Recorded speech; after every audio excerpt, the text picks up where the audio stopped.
Assalamu alaikum wa rahmatullahi ta'ala wa barakatuh. Alhamdulillah wassalatu wassalamu ala rasulillah wa ala alihi wa ashabihi ajma'in wa ba'd. Ndugu zangu, kwanza kabisa namshukuru Mwenyezi Mungu Subhanahu wa Ta'ala, Mwenyezi Mungu ambaye anatupa fursa kama hizi, na leo tunaendelea na kuanza rasmi kuzitoa darasa zetu. Kama tulivyosema, tutatoa darasa za kuzungumzia sheria, lakini pia kuna darasa tutazitoa kwa kufundisha vitabu na mengine ambayo tutashauriana na tutazidi kuyaleta kwenu nyinyi. Lakini leo kwa kuanza kwetu ambako tumeazimia leo kuzungumzia ni masala ya saumu. Saumu ina mambo mengi sana ambayo ni lazima watu wayajue, na wasipoyajua mambo hayo inawezekana kabisa mtu akajiona na akajinadi amefunga, lakini kumbe hakufunga. Tuanze kuelezea mambo yanayoharibu saumu ya Ramadhani au saumu nyingine isiyokuwa saumu ya Ramadhani. Katika mambo hayo ni al-aklu wa shurbu, kula na kunywa. Haya ni mambo ambayo yanaharibu saumu ya Ramadhani na isiyokuwa saumu ya Ramadhani. Na tunaposema kula na kunywa, wanazuoni wa madhehebu ya Imam Shafi, Mwenyezi Mungu awarehemu, wenyewe wanasema kullu ainin wasalat ila aljawfi min manfadhin maftuhin tufsidu siyama. Kila dhati inayofika mpaka ndani kupitia matundu yaliyokuwa wazi, dhati hiyo inaharibu saumu. Na tukisema dhati ni kwa mfano maji, maziwa, juisi na vinginevyo. Ikipitia matundu yaliyokuwa wazi, basi saumu yako imeharibika. Na tunaposema dhati, kama tulivyosema, kwa mfano maji, inaweza ile dhati tukasema hata ni kile kisicholiwa. Kwa maana dhati inawezekana kuwa ni kitu kinacholiwa au kitu kisicholiwa. Kikipitia katika matundu yaliyokuwa wazi, basi saumu ya mtu imeisha haribika. Maana yake huyu hajafunga. Na jaufu, tamko aljaufu, jaufu ni wapi? Au jaufu ni nini? Jaufu ni albatunu, ni tumbo, wadimaghu na ubongo, wabatunul udhuni na ndani ya sikio, wa batinul udhuni, na ndani ya sikio, wa duburu, na tupu ya nyuma, wal qubul, na tupu ya mbele. Lakini na sehemu zingine ambazo itakuwa ni tundu lilokuwa wazi ambalo linaweza kupitisha ile dhati ikaenda ndani. Ile dhati ni mamoja itaingia kwa nguvu, yani ikashukia kwa nguvu, au ikashukia kidogo kidogo, lakini mpaka ikafika ndani.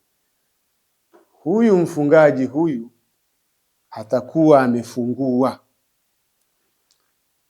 na akiwa amefungua unamlazimu yeye somo yake hii aje ailipe, kwa sababu yeye hakufunga.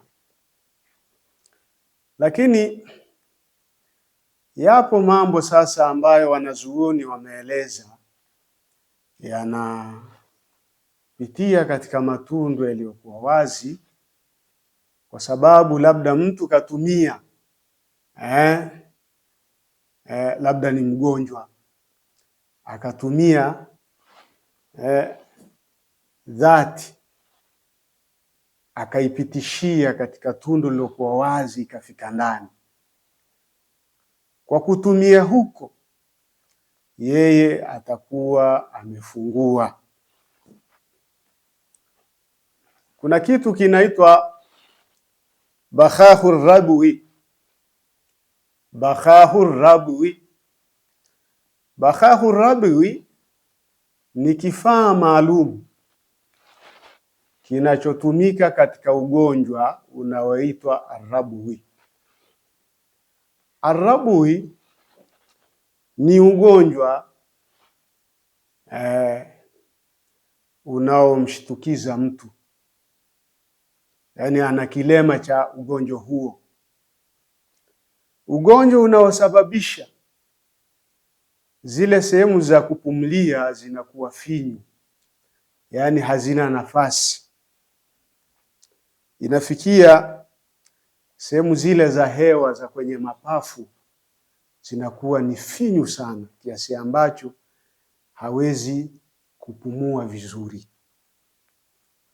Kwa zile sehemu za pumzi zile zinakuwa ni finyu, hawezi kupumua.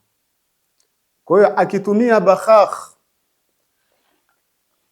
al-bakhakha au al-bakhakhatu au al-bakhakhu, kifaa maalumu kinachonyinyiza, kunyinyiza dawa inayokwenda kwenye zile sehemu za mapafu, yule mgonjwa anapata nafuu, anapata kupumua vizuri. Kutumia bakhakh, kuichukua ile bakhakh, ile dawa ilicho katika hicho kifaa, kwenda kwenye mapafu, kwenye zile sehemu ambazo mtu atapata nafuu, ile sehemu za kupumulia zitatanuka na atapumua vizuri, kupitia njia ya pua au njia ya mdomo. Kuichukua kama hivyo ni muftirun, ni kwenye kufunguza. Kwa hiyo wapo watu wengi ambao wameondwa, wamepewa mtihani wa maradhi kama hayo. Wajua kabisa wakitumia hizo dawa kwa njia hiyo watakuwa wamefungua. Kitumia mchana wa Ramadhani, yeye atakuwa amefungua. Na kama atakuwa amefungua, kinachotakiwa ni nini? Kama ataweza kuvumilia mpaka lizame jua ndo aje atumie, hilo ni aula, ni bora sana sana. Lakini kama atashindwa akatumia kwa dharura kama hiyo katika mchana wa Ramadhani, lazima aje alipe, kwa sababu lianna dawaa wasta albakhakha ainun sailun, kwa sababu dawa katikati ya kile kifaa ambacho kinaitwa albakhakha, kinachonyinyiza ile dawa, kunyinyiza katika mapafu ili mtu aweze kupumua, ni dhati yenye kuchuruzika, ni dhati inayoingia ndani. Kwa hiyo mtu kama huyu atakuwa amefungua. Hivyo basi wale ambao wameondwa kwa maradhi kama hayo, nikuhusieni ndugu zangu Waislamu, mkitumia vifaa kama hivyo mlivyopewa na madaktari wenu, basi mjue nyinyi saumu zenu mtakuja kuzilipa kama mmetumia mchana wa Ramadhani. Hii ndio sheria, na madhehebu kama hivyo, madhehebu yetu, madhehebu ya Kishafi, katika wanazuoni wa Shafi wametoa masala kama hayo, tujue. Mkitaka marejeo ya kurejea, basi turejee katika vitabu vya kifikihi vinavyozungumza masala kama hayo. Ndugu zangu, kwa sababu leo ndo tumeanza kueleza kwa uchache tu kama hivyo, basi mimi niseme niishie hapa. Kila atakayesikia darasa hii basi amfikishie aliyekuwa mbali kuwa kutumia albakhakhatu kwa wale walioondwa kwa maradhi kama hayo kupitia njia ya pua, kupitia njia ya mdomo, ni vifaa kama hivyo, dawa kama hizo zinazopitia katika vifaa kama hivyo zinafunguza. Mpaka hapa niseme wassalamu alaikum wa rahmatullahi ta'ala wa barakatuh.